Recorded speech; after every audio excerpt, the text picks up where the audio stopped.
కేసీఆర్ ఒక్కరోజే సర్వే చేసి కాకి లెక్కలు చూపించారని, చెట్ల మీద విస్తరాకులు కుట్టినట్టుగా సర్వే చేశారని, కాకి లెక్కలు చూపించి మా సర్వే తప్పు అంటున్నారంటూ తెలంగాణ సమాజంలో జీవించే హక్కు కూడా కేసీఆర్ కు లేదు అంటూ మాట్లాడారు. ప్రస్తుతం మనతో పాటు ఫోన్ లైన్ లోకి అందుబాటులోకి వచ్చారు కౌశిక్ రెడ్డి. కౌశిక్ గారు, నమస్కారం అండి. పిసిసి సమావేశంలో సీఎం రేవంత్ మాట్లాడిన వ్యాఖ్యలన్నీ చూశారు కదా, మీ స్పందన ఏంటి? అసలు నిజంగా చాలా చాలా బాధాకరం. ఈ ఓటుకి నోటు అయిన దొంగ రేవంత్ రెడ్డి గారు, ఈ ఓటుకు నోటు అయిన దొంగ రేవంత్ రెడ్డికి అసలు కేసీఆర్ గారు తెలంగాణ ఉండొద్దు అనే మాట అనొచ్చా? కేసీఆర్ గారి చరిత్ర ఏంటంటే, కేసీఆర్ గారేమో తెలంగాణ కోసం అనేక సార్ల పదవిలు త్యాగం చేసి ప్రాణాలు చావు నోట్ల తలబెట్టి తెలంగాణ తెచ్చిన కేసీఆర్ గారిని తెలంగాణ సమాజంలో ఉండొద్దంటావు. అసలు ఓటు నోటుతోని డబ్బులు దోసుకొని అడ్డంగా దొరికిపోయిన దొంగ రేవంత్ రెడ్డి గారు. ఓఎస్ఎస్ ఫర్టిలిటీలో ఇక్కడ ప్రతి అడుగులో ఎక్స్పీరియన్స్ డాక్టర్స్ ఉంటారు. In the good hands of science. Mummy daddy అవ్వాలంటే ఓఎస్ఎస్ కి కాల్ చేయండి. ఇలా రైఫుల్ రెడ్డి అనేటోళ్ళని రేవంత్ రెడ్డిని అంటారు.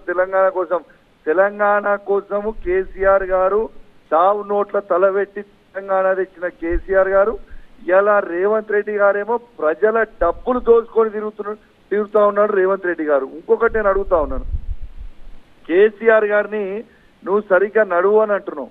అసలు కొంచెమన్నా నీకు సిగ్గు, శరము, లజ్జ, మానవని ఉందా రేవంత్ రెడ్డి గారు? నేను అడుగుతా ఉన్నాను.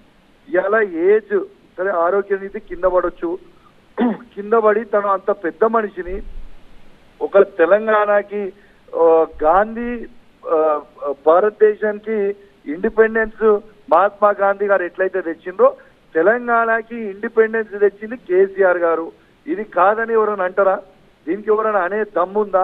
ఇలా రేవంత్ రెడ్డి గారు లేచి నిలబడని అంటా ఉన్నారు. నేను ఒక్కటే అడుగుతున్నా, రేవంత్ రెడ్డి గారు మీ మామగారు కూడా, నేను కూడా వాస్తవంగా అనొద్దు కానీ అంటా ఉన్నా, ఎందుకంటే రేవంత్ రెడ్డి గారు నోటికి వచ్చినట్టు మాట్లాడుతున్నాడు కాబట్టి. మరి ఆయనకి ఈ పిల్లనిచ్చిన మామగారు కూడా కట్టెపట్టుకునే నడుస్తారు కదా.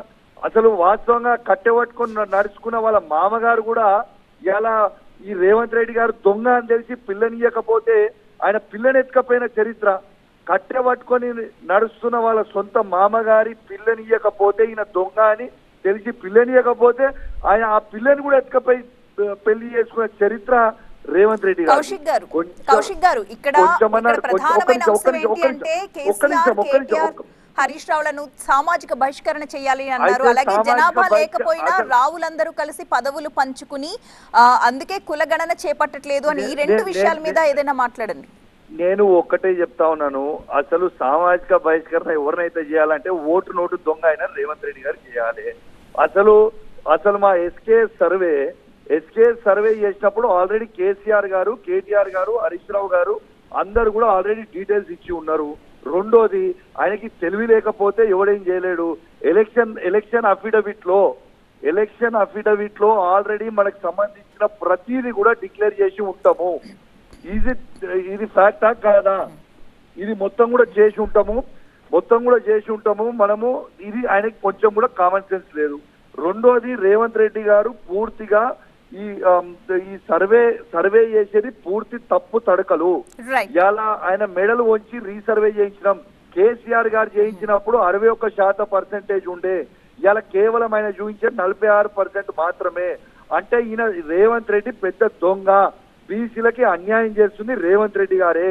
రేవంత్ రెడ్డి గారు నోరు దగ్గర పెట్టుకొని మాట్లాడాలి. ఇలా కేసీఆర్ గారి మీద, కేటీఆర్ గారి మీద, హరీష్ రావు గారి మీద ఎన్ని రోజులు ఏడుస్తాడు భయ్ రేవంత్ రెడ్డి? సిగ్గు లేకుండా సంవత్సరం 2 నెలలు అయిపోయింది. నీ 6 గ్యారెంటీలు ఏమైనా ప్రజలు అడుగుతున్నారు. మీ మంత్రులు ఎక్కడ పోయినా నీ నిలదీస్తా ఉన్నారు. అసలు దాని మీద సొయ్యి లేకుండా ఇలా కేసీఆర్ గారికి, కేటీఆర్ గారి మీద, హరీష్ రావు గారి మీద ఇట్లా మాట్లాడని నేను తీవ్రంగా ఖండిస్తా ఉన్నాను. ఖచ్చితంగా రేపు ఇంకా డీటెయిల్స్ తోని రేపు పొద్దున ప్రెస్ మీట్ పెడతా. ఖచ్చితంగా దీని మీద కూడా స్పందిస్తాం. రైట్, థ్యాంక్ యూ కౌశిక్ గారు. ఇప్పటికే బీసీ కులగణనకు సంబంధించి విపక్షాల నుంచి తీవ్రమైన విమర్శలు ఎదురవుతున్నాయి. అలాగే అదొక తప్పుల తడక కులగణన అంటూ విమర్శిస్తూ ఉన్నారు. ఈ నేపథ్యంలో ఈ రోజు మళ్ళీ సీఎం రేవంత్ కులగణనకు సంబంధించి కీలకమైన వ్యాఖ్యలు చేశారు. అటు ప్రధాని మోదీని విమర్శించారు, ఇటు బీఆర్ఎస్ నేతల్ని కూడా విమర్శిస్తూ మాట్లాడారు. ఏకంగా దేశ ప్రధాని కులం గురించి ఇక్కడ ప్రస్తావన తీసుకొచ్చారు. మరి ఇది ఎలాంటి దుమారాన్ని రాజేస్తుంది రాజకీయంగా అనేది మనం మనం వేచి చూడాల్సిందే. ఒక్కొక్కరుగా నేతలు స్పందిస్తూ ఉన్నారు. సీఎం రేవంత్ చేసిన వ్యాఖ్యల్ని తీవ్రంగా ఖండిస్తూ ఉన్నారు.